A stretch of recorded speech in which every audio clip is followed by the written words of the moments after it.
This is my full guide to mental health. Now, I have done a guide on mental health in the past, but I feel like the editing and the way that I've described everything was really bad, so I've decided to redo it again in a lot more simplified and synthesized version. I have my notebook as usual for all my long videos, and it is slightly scripted, but this will be a longer video and you will get a ton of value by the end of this. So if you stay tuned to the end, you will learn everything I know about improving your mental health and being more happier. So this will allow you to get out of depression, this will allow you to break addictions more easily, be more disciplined, more mindful, have purpose in life, and it's a lot of things to do with mental health. I will be covering a little bit to do with physical health as well, because that does impact mental health, but without further ado, let me get into it. The first thing is, what is mental health? Most people value physical health more than mental health. I mean, you hear it all the time. Oh, you should be either fit or you should be body accepting and all this stuff. Eat healthy, don't eat healthy, this is fine, this is not fine. Everyone's focused on their physical health without realizing that mental health impacts it massively. Do you actually know what mental health is? Do you? This is an honest question. Mental health is the well-being of your mind. It's how mentally strong, stable, and happy you are. Mental health almost directly impacts your happiness, if not does directly impact your happiness, as well as impact your physical health, your social health, your wealth, your success, and your mindsets and disciplines. So if you want to be rich, wealthy, fit, happy, any of that, you need to work on your mental health first. Which is why when you start self-improvement, it is the first thing that you would probably be told to work on. It's the first thing I worked on, and it only takes between 1 to 2 weeks to actually go from depressed to happy. 1 to 2 weeks of improving your mental health. So, now that you know what mental health is, it is the well-being of your mind. It's like physical health, but for mental health. Why do you need it? You already know why. It improves your life. It makes you a lot more happier, makes you a lot more successful, it makes you a lot more stronger, it allows you to do whatever you want to do, whenever you want to do it, at the maximum potential while enjoying it. It's really important. You need to not prioritize mental health. Mental health should be one of your biggest priorities if you haven't ever, if you've never worked on your mental health before, or you've never actually gone, hey, let me go and improve my mental health, then this is something you should be working on now. Because everyone should have already worked on their mental health. Otherwise, because you can feel good and you can still be depressed. You can feel good and your mental health can still impact your physical health, your social health, because it's not good. The feeling normally, like depression, the sad feeling, normally directly correlates with your quality of mental health. When it's really bad, your mental health, then you'll feel depressed. But you can feel slightly below average and still have a really bad mental health. So, if you have never actually improved your mental health, you should be improving it now. Now, a few things I want to cover before I actually get into how, because I want to make this video straight to the point, not going to drag it on too long, just going to get straight into it. I need to cover what dopamine is, which dopamine is what's called the feel-good feeling, which is basically what you get out of either achieving something or doing something. If you eat junk food, you'll get a boost of dopamine. If you go and dedicate 2 years to building a business, build it, make it successful, it'll give you a boost of dopamine because you have successfully done something. Normally, dopamine can come from achieving something, achieving a goal, or even a small thing. Like if you set a goal to pick up this pencil from this table, then picking it up will give you a small boost of dopamine. Same with watching YouTube videos and eating junk food, these all give you dopamine. The problem with dopamine isn't that dopamine's bad, it's actually really good and we need dopamine. It's how we get it. Because there's two different ways of getting it. There is instant gratification and delayed gratification. Instant gratification is comes from the pursuit of pleasure. So by watching a video on YouTube, like a really short, quick edited video with tons of sound effects and music and all this other editing into it, it gives you a boost of dopamine. Like if you watch TikTok, that's a short form boost of dopamine. That's not good. One, short form content destroys your mental health because of the quick content destroys your attention span, but the short-term boost of dopamine destroys your mental health. Because what it does is it works like this. This is your happiness level, right here. When you consume instant gratification, you feel good right now. Okay, it's instant. You instantly feel good. It's short-term pleasure, followed by a long-term sadness. So you feel good eating the junk food, but afterwards you feel like rubbish. The problem with it is the happiness level doesn't go back up to where it originally was, meaning it's now stuck here, lower. It's at a lower low. Now you can eat some more junk food and it goes lower, and eat some more and it goes lower, and it keeps going down and down and down and down until you get depressed. Delayed gratification is where you don't feel good now, but in the future you'll feel 10 times better than what you did originally. That means here you are, you don't feel good now while you're exercising or while you're eating healthy because it's, doesn't give you that short-term dopamine. It doesn't give you anything until you've already got it. And then after you've finished it, after you've finished eating healthy, maybe 2 months later, when you're super fit and healthy and you feel active because of all the healthy food you've been consuming, boom, it goes straight back up. So an example of this would be, if you were to eat tons of junk food right now, you'd feel good. But in the future, when you're overweight, you're not going to feel very good. Now, if you were to eat healthily when you're overweight, yes, you won't feel good now, and it'll go down. But in the future, when you're fit and healthy again, it'll go up, because you'll feel so much better. So delayed gratification, in short, boosts your happiness level, and instant gratification lowers your happiness level. So short-term dopamine lowers it, and long-term dopamine increases it. A long time ago, when it was like caveman times, we used to be able to just do what we had to do and would get dopamine. So we would go out and we would hunt for food, gather it, and at the end of the night we'd have a massive feast, and that would give us a sense of accomplishment and that big boost of dopamine at the end of the day. We'd feel good. Now, you can open up YouTube or TikTok and boom, there's a ton of dopamine just constantly being thrown at you.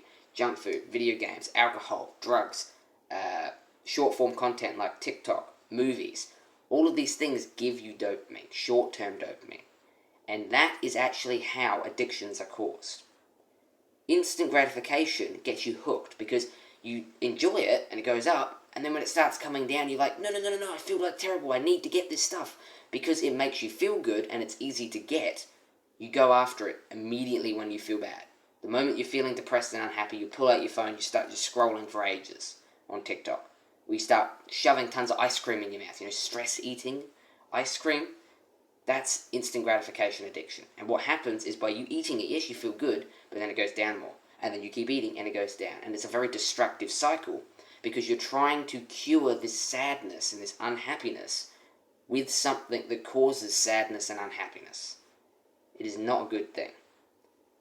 Now, some things lower it a little bit, some things lower it a lot, depending on the amount of dopamine. I don't need to go too far in detail on that. The more dopamine you get out of something, like with drugs, would give you probably a ton more dopamine compared to like TikTok. So drugs would of course destroy your life faster than TikTok would, but TikTok can still do the same as what drugs do. So keep that in mind. Now, I will think I should go and just get straight into this right now on how to improve your mental health. Because you already understand now that mental health is good, you need to improve it, it's the backbone to almost everything in life, it determines your quality of life, and the instant gratification destroys it, delayed gratification increases your happiness. So, another thing I should mention is that kids, when they're really, really, really little, you hear this all the time, people will be like, oh wow, look at how happy they are. The reason that kids who are little are so happy is because they haven't been exposed to a ton of instant gratification. If you compare a kid who's never had an iPad all the way up to the age of 10, so they're both from when they were born up to the age of 10, one of them didn't have an iPad till he was 10 years old, the other one did have an iPad from like 5 to 10. The 5 to 10 one, the one that had the iPad from 5 to 10, this kid's gonna feel a lot unhappier compared to the other one. That is actually true. That is science-based. The instant gratification destroys lives regardless of how old you are, regardless of your age, regardless of your gender. It does not matter. It always destroys lives. You may not see it, but it does. iPads, video games, anything instant gratification will destroy it. which is why kids that aren't exposed to all of this instant gratification live the best lives. They have the happiest. The moment they hit like 13, they then get exposed to video games. They get exposed to a ton of bullying, which gives them stress, which causes them to go to more video games and more TikTok, more instant gratification, more junk food. And then by the time they're 18, they're completely obese and they're fully addicted to video games and can't break their addiction. And their life is destroyed. Terrible, terrible, terrible, and I do not want that to happen to you. So this is why you have actually come to the videos, to improve your mental health. Let me get into it. The first thing you can do, which definitely helps your mental health, is meditation. You'll hear this a lot from a lot of YouTubers and a lot of other self-improvement, self-help people. They'll say meditation is very important, and I'm going to explain why. Meditation, when done correctly, can boost your mental health. The meditation that you should be doing is called mindfulness meditation. This is where you will close your eyes in a meditation position or even just sitting down. You will focus on one point, so that could be maybe like your finger, it could be your breath, which is the most common one. You'll focus on your breath and you'll try and keep your attention there. So this is the first step. You focus on your breath, you then get distracted, you then realize you're distracted, and then you return to your breath. So it's a full cycle. The idea is you'll get distracted, then you'll be focusing on your breath, then you will get distracted without knowing it, because this is what always happens. Then you'll be mindful that you are distracted. You'll realize you're off thinking of a thought, you're thinking about what you do after, you're listening to sounds, you're not focused on the breath anymore. And you'll return your focus and your attention to your breath. This boosts mindfulness, and mindfulness is needed to improve your mental health, not only just because mindfulness meditation is a form of delayed gratification, so it makes you happier, but being mindful allows you to catch yourself when you're about to slip up. It allows you to be mindful of what's happening in your body, in your mind, how you're feeling, what you're doing. It allows you to break addictions and to stop the instant gratification a lot easier. If you're able to see when you're about to consume tons of instant gratification, that's a lot better than just mindlessly going into it. Like, you see so many people, they'll just pull out their phone and start scrolling on TikTok. They don't even realize, it's instant gratification. If you're mindful, you go, that's right, TikTok's instant gratification. I shouldn't be on this, turn it off. So, meditation boosts your mental health. Do this morning and night every single day for 2 weeks, and that will boost your mental health a lot. The next thing is gratitude journaling. I'll go to gratitude journaling first. Gratitude journaling, in short, is just writing down stuff that you're grateful for. Being grateful for stuff is like gratitude is the scientific, almost like controllable version of happiness. You can be grateful for something right now, and you can force a little bit of happiness onto yourself. Because happiness just comes and goes left and right, depending on how you actually are. Happiness and sadness seems to be a result of your life quality or your lifestyle. If you're eating tons of junk food, instant gratification, you're going to be sad. If you're doing a lot of delayed gratification, you're going to be happy. Gratitude can be forced regardless of if you're sad or happy. So get a piece of paper out and write down, I am grateful for, and then list 4 things that you're grateful for and why you're grateful for them. And actually sit there and go, yeah, I actually am really grateful for this. Now, you can do this with everything. It's really good when you do it for things that you do not like. That's another really cool tip for the gratitude journaling. You don't have to do that straight away, but definitely do it at some point. Think of something you really dislike, and then explain why you're grateful for it. Because not only does this now give you a delayed gratification activity, because it doesn't give you instant gratification from writing down stuff, but it boosts your happiness just really easily, and it also allows you to have a positive outlook on life. If you can sit there and write down something negative, like, I am grateful that my dog got hit by a car because I got to spend a good amount of time with my dog, and my dog gets to now rest in peace, or something like that. Really bad things can always have a positive outlook. There is always a reason to be grateful for something. So find stuff that you don't like, find stuff that you do like, find stuff that's just random, like dirt, leaves, and fluff, other rubbish, and write down why you're grateful for them. This will boost your mental health massively. The next thing that I did as well to boost my mental health was fitness, physical health. Because if you are completely obese, completely just consuming junk food and being lazy and unproductive, because it really impacts your life. If you sit down and don't do anything, just sit in a chair all day or sit in your bed all day, you're going to be extremely depressed very quickly.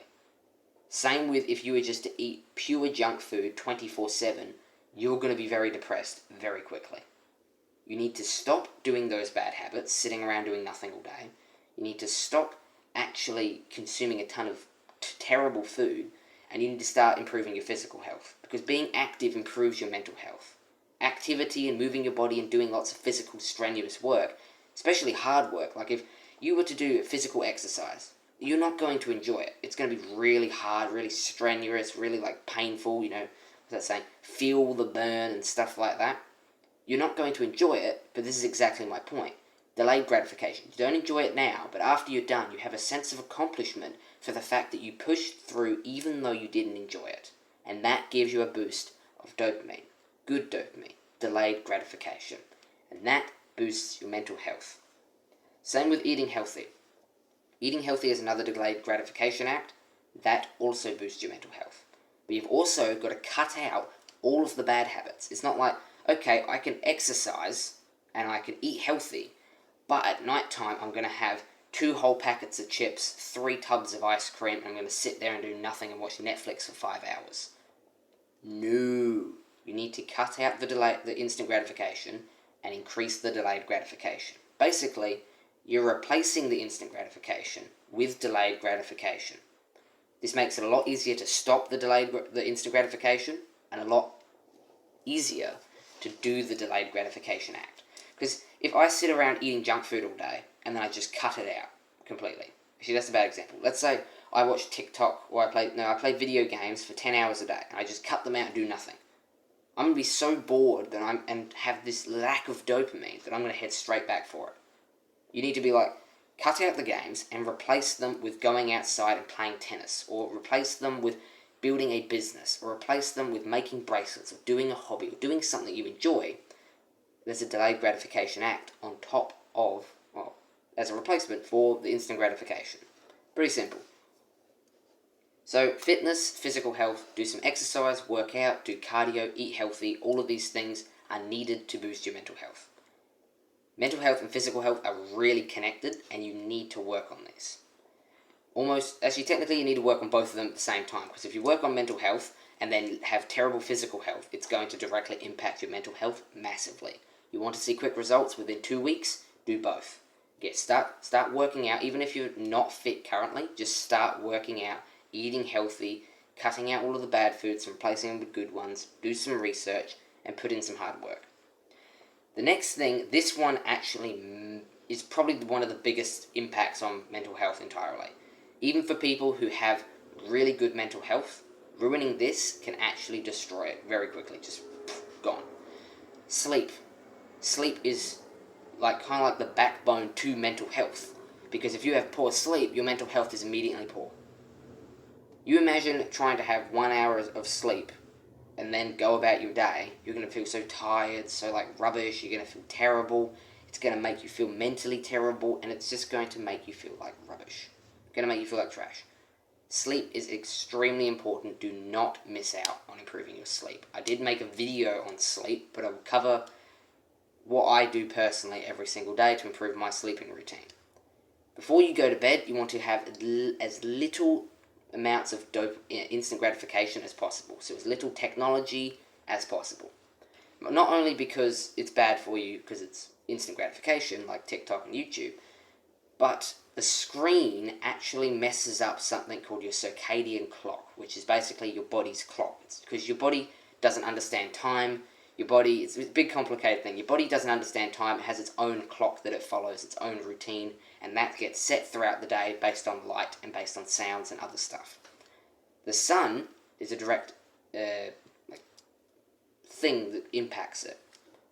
What you need to do to improve your sleep, in simple, is wake up in the morning and the first 5 minutes, first 10 minutes of your day, depending on the quality of the sunlight, go outside, not with a window, not with glasses, just straight outside, and don't look at the sun, but make sure that the sunlight is reaching your eyes. This means as long as you can see outside, it's fine.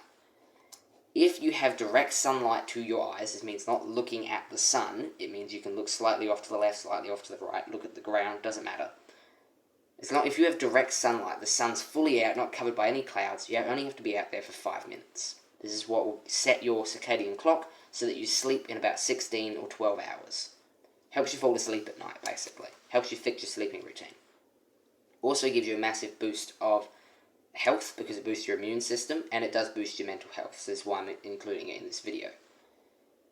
If there is some sort of partial cloud covering, 10 minutes. If it's fully clouded and you can't see the sun, then you have to be out there for 20 to 30 minutes. And it is completely worth it. Try and include this in your daily routine. It should be included in everyone's daily routine every single day, because it does actually set your circadian clock, gives you a massive boost of immune health. You can look into this. This podcast that I watched was Andrew Huberman. I've also listed a video on sleep if you want me to cover all of that. And yeah, so just get some sunlight in the morning for 5, 10, 15, 20 minutes, depending on the quality of the sunlight. In the afternoon, if you can get some sunlight as well, do that as well. And at night time, about 1 to 2 hours before you go to bed, don't have any sort of technology at all, no sort of screens, no sort of anything. And when you go to bed, you've got to keep in mind that it takes you on average 1 to 3 hours to fall asleep. So set it for whatever time you want to go to sleep. Let's say you want to go to bed at 12 and wake up at 8 in the morning. 8 hours of sleep, because you need 8 hours. Once you've got this routine for 8 hours, this is how much sleep you need to have good mental health in the morning, because everyone needs 8 hours, you already know this. 8 hours, then you would have to go to bed 2 hours before that, because it takes you 2 hours to go to sleep, on average. So that means instead of going to bed at 12, you'd go to bed at 10. Go to bed at 10, fall asleep by 12, wake up at 8. Once your sleeping routine gets better and you start falling asleep faster, you can change that. For me, I go to bed at 9, or I start preparing for bed at 8. I'm in bed by 10, I fall asleep by 11, and I wake up at 7. That gives me 8 hours of sleep every single day, maximum. If I end up going over that limit and I start going to bed at 10:30, I have to adjust in the morning by going and... I have to adjust in the morning by waking up at 7:30. Now, if you somehow mess up and you trying to go to bed like me at 10 o'clock, fall asleep at 11, but you fall asleep at 1 somehow, you stay up too long, do not actually change your routine. Do not go, okay, I've got to sleep until 10. Don't do that. You only can do that if it's like a 1 hour to 1.5 hour gap between. If it's anything beyond that, you still need to wake up with less sleep. It will ruin your mental health for that day, but it will set your circadian clock so that you can actually improve it and go to bed earlier. If you are... I don't really want to cover all of this in this video because I haven't written it all down. I don't really recall it all off the top of my head. But basically, you don't want to... if you mess up your routine by 2 hours ahead or 2 hours before, you still have to wake up at the same time. Even if that means ruining your sleep or getting too much sleep or too little sleep, you still have to do it because it sets your circadian clock to go to bed at the right time so that you can actually wake up at that 7 o'clock mark like you need to. That was too much, but I'll keep going. Next thing that improves your mental health is nature. Going out in nature can drastically improve your mental health. I don't know the exact science behind it. All I know is that it's definitely been proven and it definitely does work.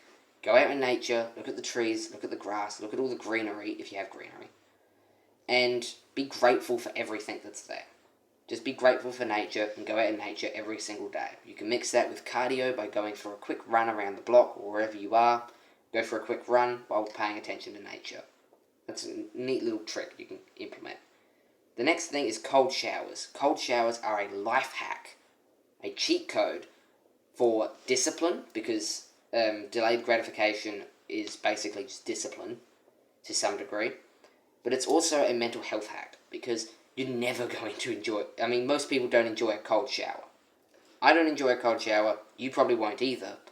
And by going and having a cold shower even though you don't want to, by doing the hard work even though you don't want to, yes, you boost your immune health, That's one thing that happens. But it makes you very disciplined because you're doing delayed gratification to an extreme level. It's really painful. It drops your happiness down a lot, and then after you're done, it boosts it massively. Imagine it like this. However far it goes down with delayed gratification acts, it'll go up tenfold. So if it drops massively, it's going to climb that exact limit as it went down 10 times. This is really just, I'm flapping on a lot. Sorry for this, but I'll keep going. Gratitude journaling, already done that one. Eating healthy, and then this is a very important point. Instant gratification minus, so get rid of your instant gratification addictions. Stop consuming instant gratification as much as possible. This is kind of like a dopamine detox, but technically you want to be on a dopamine detox 24/7 for the rest of your life. That'd be the perfect example. And increase delayed gratification. If you drop a pen on the ground and you don't feel like picking it up, that would be instant gratification. That'd be like, oh no, it wouldn't be instant gratification, but that'd just be laziness. If you pick it up, you don't feel like doing it, but you did it anyway. That's delayed gratification. It's you not feeling like doing what you're supposed to do, that'd actually be good for you, but you do it even though you don't feel like it. As long as it's good, it's fine, because I know that you could easily switch this and go, okay, if I go and ram my head into a wall, I don't feel like doing that, but by doing so, I then boost my happiness. Kind of, but you're also destroying your head, so you're supposed to do what's good for you regardless of how you feel. That's delayed gratification. If you don't feel like doing the good stuff, but you do it regardless of how you feel, that's delayed gratification. And the next thing is to be kind. If you have emotional discipline and you can control your emotions and be kind to everyone, compliment strangers that you're walking past, like, hey, how you going? Having a good day? Good for you, keep up the good work, stuff like this. You will get a massive boost out of that for yourself, but you also make them feel happier. Just give some small little compliments and be kind to everyone you come in contact with. Even the people that are mean to you. Be kind to them. Because, as I mentioned in a previous video on social health, fighting fire with fire doesn't work. Being mean to a mean person will not actually make them stop being mean. Be kind to a mean person, and they'll stop. And the final thing that I want to cover is beat your addictions. If you have any sort of addictions to junk food, to games, to alcohol, drugs, start destroying them. Start fixing them. Because, as I've mentioned in another video, I keep saying this too much, but I've made a video on how to destroy your addictions and how to cure your depression and stuff. It explained how to actually get rid of all addictions. You probably have to go check that one out. I won't leave a card. But I'll leave a link to the video in the description that you can go and check out. Definitely do that one. That is very important because your addictions do impact your mental health massively, just because most addictions, almost all addictions, are instant gratification based. You get addicted to them because of instant gratification, and by destroying the addictions, you're removing the instant gratification. The video just cut out, and really sorry for that, but all I want to say is thank you for watching, keep up the good work, and have a nice day. Peace out. The video just cut out, and really sorry for that, but all I want to say is thank you for watching, keep up the good work, and have a nice day. Peace out. The video just cut out, and really sorry for that, but all I want to say is thank you for watching, keep up the good work, and have a nice day. Peace out.